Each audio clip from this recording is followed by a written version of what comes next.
Bon, les amis, oula, je suis un peu rouge, qu'est-ce qui se passe? Ah non, c'est bon, c'est en train de calibrer. Bon, les amis, j'espère que vous allez bien. Comme vous le savez, nous avons fêté le Nouvel An entre amis, en petit comité, et j'avais décidé de ne pas vlogger parce que c'était une soirée entre potes et tout ça. Alors, il y a des gens qui viennent en disant, ouais, mais tu vlogs la soirée avec les enfants, mais pas avec les amis parce que tu veux profiter. Non, mais c'est pas parce que je vlog avec les enfants que je profite pas. Au contraire, j'adore vous partager mon quotidien, j'adore vous partager ces moments-là, ces moments de fête, ces moments de rigolade et tout ça. C'est juste que là, voilà, j'avais pas forcément envie d'imposer ça à tout le monde. Les enfants sont contents quand je filme. Arrêtez de croire qu'ils se cachent ou quoi que ce soit. Si c'était le cas, ils le feraient ou ils me le diraient que ça les arrange pas ou quoi que ce soit. Mais du coup, c'est vrai que j'ai décidé de ne pas filmer Nouvel An, même si j'aurais bien voulu vous partager cette ambiance de malade. Et du coup, vu que je vous ai pas fait de vlog, je me suis dit que j'allais vous faire une petite facecam pour vous faire un petit résumé de cette soirée absolument extraordinaire. Ah, c'était quelque chose. Je vais y aller droit au but. Je vous ai dit, moi, c'est mon meilleur réveillon depuis toujours. C'est mon meilleur réveillon de Nouvel An. Oh là là là là là là. Alors, nous avons fait une fondue bourguignonne déjà au niveau repas. Donc, on avait préparé des entrées. Au niveau repas, j'avais préparé des œufs mimosa. Aurélie avait fait des petits cakes salés. Il y avait des gâteaux apéritifs, du saucisson. Ouais, des trucs comme ça. Enfin voilà, il y avait des petits apéritifs, mais pas trop parce que quand tu fais une fondue bourguignonne ou un gros plat comme une raclette ou autre, bah t'évites de faire trop d'entrées et tout ça. Nous avons préparé les entrées. On a mangé une fondue bourguignonne et en dessert, nous avons eu 2 glaces et un gâteau. C'était suffisant pour le nombre de personnes qu'on était, ça va, hein, c'était suffisant. Je suis trop content en tout cas que tout le monde ait fait le déplacement parce que voilà, Nouvel An est organisé chez nous et les gens ont dû faire de la route. Hein. Cédric, Vanessa, etc. ont fait 1h45 de route, sachant que Vanessa bossait le matin même, donc c'est juste après. Vanessa, Aurélie bossaient les deux, Laura aussi. C'était juste après le boulot qui a dû organiser tout ça, donc je dirais que ça a pas été facile pour eux de faire la route. Miguel et Anto qui ont fait plus de 600 km de route pour venir, ils sont foufous. Mais vraiment c'était agréable de voir les gens se déplacer tout ça pour faire Nouvel An et ça fait vraiment plaisir. En tout cas merci à vous tous, Miguel, Anto et les autres, de vous être déplacés pour cette soirée qui a été vraiment mémorable. Alors, comment résumer cette soirée assez rapidement? Musique, rigolade, bataille de gâteaux, pétard, expérimentation de pétard, feu d'artifice, karaoké aussi. Bon, c'est pas, moi j'ai pas chanté, hein. C'est pas trop mon truc de chanter en karaoké. Mais, et puis alcool aussi, oui, bah alcool avec modération. Moi vous savez que je ne bois pas. Moi, je n'ai jamais bu, à part quand j'étais ado, j'ai essayé de boire pour essayer, pour goûter. Mais j'aime pas du tout l'alcool, j'aime pas l'odeur de l'alcool, j'aime pas le goût de l'alcool et tout ça. Et c'est vrai que je n'ai pas bu une seule goutte d'alcool ce soir-là, mais ça m'a pas empêché de beaucoup rigoler. Les autres ont bu, parce que voilà, ils sont habitués à boire comme ça en soirée festive et tout ça. Il y a rien de mal là-dedans, tant que ça reste dans le respect, la modération et que ça part pas en bad trip ou quoi que ce soit, et ça n'a pas été le cas du tout. On a bien rigolé, on a bien mangé. Alors on a beaucoup moins mangé que ce que je pensais. J'avais acheté 6 kilos de barbac, 3 kilos de bourguignon et 3 kilos de poulet, et finalement il en restait encore beaucoup. Du poulet, il en restait beaucoup, du bœuf un peu moins, mais quand même. Donc comme d'habitude, je prends trop. Voilà, on avait 2 services à fondu, mais je prends trop. Comme d'habitude. Ouais, les pétards, là, on a fait plein d'expériments. Alors nous, les femmes dansaient, les nanas, elles dansaient sur de la musique, et nous, on faisait des expérimentations de pétards entre mecs. Alors ça a passé par un œuf cru, on a fait exploser avec un pétard, faire péter un pétard dans les chiottes, dans la cuvette. Quand quelqu'un allait aux toilettes, on glissait un pétard sous la porte pour que ça fasse péter. Ça lui faisait peur. On a fait péter une sauce bourguignonne. Pourquoi? Je ne sais pas.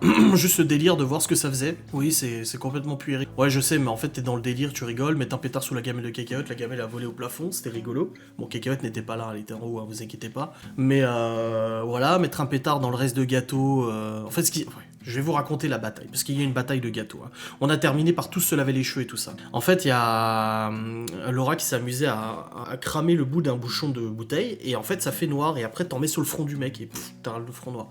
Et au bout d'un moment, en fait, moi, j'ai trempé mon doigt dans mon assiette, et je l'ai mis sur le front de Laura. Et après, en fait, ça a complètement débordé, on s'est mis du gâteau sur la tronche. Cédric en a pris aussi plein la tronche, plein la chemise. D'ailleurs, la chemise, ils l'ont jetée à la poubelle. Ah, ça a été quelque chose, j'ai pris un œuf sur la gueule aussi.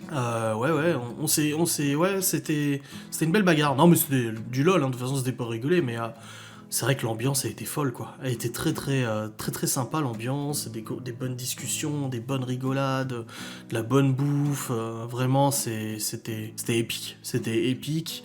Après, au niveau dodo et tout, alors... moi j'ai eu un coup de tension en fin de soirée, j'ai eu 22 tensions, je sais pas pourquoi. Peut-être le fait de rigoler, courir, etc. Ça m'a fait un peu monter la tension, du coup je me sentais pas super bien en fin de soirée, après ça allait mieux. Je suis allé me coucher vers 1h30, 2h du mat. Juste après Cédric c'est le premier à avoir sombré, il était comme ça. Du coup on l'a porté pour l'amener, le mettre au lit. Ah, je m'en souviendrai toujours de ça. Mais il était bien, hein, franchement, il n'y a pas eu de vomi. Il n'y a personne à vomi. Voilà, il n'y a pas eu de bad trip, d'engueulade, rien du tout. C'était du joyeux, quoi. Eux, ils avaient l'alcool joyeux et ça faisait plaisir. Donc voilà, Cédric, on l'a mis au lit. Moi, après, je suis allé au lit vers 1h30, 2h. Vanessa a suivi. Et puis après, le reste sont restés à discuter jusqu'à 5h30 du matin. Miguel, Anto, Laura, tout ça. Aurélie et Jérém, ils dormaient à côté. Jérém, il était pété. Mais du coup, ouais, moi je me suis couché un peu plus tôt que les autres, mais les autres 5h30 du matin, voire 6h, tu sais. Bon, bah, du coup, moi je me suis réveillé, j'étais pas trop fatigué, vu que j'avais dormi quand même pas mal. Les autres, ils étaient un peu déphasés quand même, hein, je dois l'avouer. Là, Cédric, on a eu du mal à le réveiller. Enfin, Vanessa a eu du mal à le réveiller. Jérém, ça va à peu près, mais bon, c'était surtout qu'il devait repartir dès le matin, alors. Tête dans le cul et tout, c'était vraiment sympa. Non, mais vraiment, c'était une super soirée. Que de la rigolade, que de la musique, que du jeu, que des conneries, quoi. On a l'impression d'avoir 15 ans, et c'est ça qui est drôle, quoi. C'est on se prend pas au sérieux, et puis on rigole, et puis on s'éclate, et puis on fait des conneries. Voilà, c'est l'insouciance. Big up à la Mirabelle de Geoffrey qui m'avait offert une bouteille de Mirabelle artisanale, hein, vraiment artisanale la Mirabelle. Sauf que moi je bois pas d'alcool donc j'avais pas goûté, et du coup bah, c'est Miguel et Anto qui ont goûté, ils ont adoré, donc Maître Geoffrey qui était pas là, mais qui avait sa présence via sa bouteille de Mirabelle. Mais ouais non c'était cool. Non vraiment c'était super sympa. C'était vraiment je regrette pas du tout, c'était une bonne ambiance de ouf. Et puis voilà, on a fait un feu d'artifice. Cédric, il avait acheté des fusées pour minuit, donc à minuit, on a fait péter le feu d'artifice. C'était des petites boîtes comme ça. Alors c'était bien, lui était déçu, il a dit que c'était pas terrible, mais je trouvais que c'était sympa, ça faisait une petite ambiance avec des fusées. Dans le village, on en a vu plusieurs faire ça justement, il y a plusieurs maisons qui ont fait péter pétard et feux d'artifice et tout ça. Donc ouais non c'était cool. Donc voilà, c'était pour vous résumer un peu ce que je vous aurais dit en vlog en fait. C'est une séquence que j'aurais pu vous mettre en vlog en vous résumant un petit peu tout ça, mais bon je préfère le faire en facecam. Comme ça c'est un peu plus voilà, c'est un peu plus posé, c'est un peu plus unique que de mélanger ça dans un vlog YouTube et tout. Ce matin j'avais hésité, je me suis dit ah bah je vais leur raconter en vlog comment ça s'est passé, après je me suis dit ah je vais faire une facecam. Je vais pas bablater pendant 1 heure et tout ça. Mais voilà, donc très très bon nouvel an. J'espère que vous aussi vous avez passé un bon nouvel an. J'espère que vous avez été content de ce qui s'est passé. J'espère que ceux qui ont passé un mauvais nouvel an, bah votre situation s'arrangera pour cette année 2021, même si on ne sait pas du tout ce qu'elle nous réserve, ça risque d'être compliqué. Dans tous les cas, voilà, moi en tout cas je suis content. Voilà, je suis content et c'était bien. En plus Malone devait être là, mais finalement il a fait nouvel an chez un copain avec des amis et tout ça, donc finalement bah lui aussi il a pu s'éclater comme pas possible. Il était très content, il nous l'a dit, donc voilà, ça fait vraiment plaisir. Parce que bon, si c'était pour qu'il reste avec nous, qu'il reste sur sa console ou autre, qui se sentent un peu à l'écart, parce que voilà, on a 30, 35 ans. Miguel un peu plus vieux que ça quand même. Hein. Bref, non c'était cool. À refaire en tout cas, une soirée à refaire, ça c'est sûr. Mais pour nouvel an, bah ce sera l'année prochaine. Hein, de toute façon, pas le choix. Hein, de toute manière. Les enfants de leur côté ont fait nouvel an chez les papis et Nini, ils ont eu des escargots, ils ont eu des petits fours, des trucs comme ça. De toute façon, dès que je les ai amenés le 30 chez mes parents, ils ont tout de suite ouvert le frigo pour voir ce qu'elle avait acheté pour nouvel an. Hein. Escargots, machin. Donc ils étaient tout contents, ils ont fait nouvel an aussi.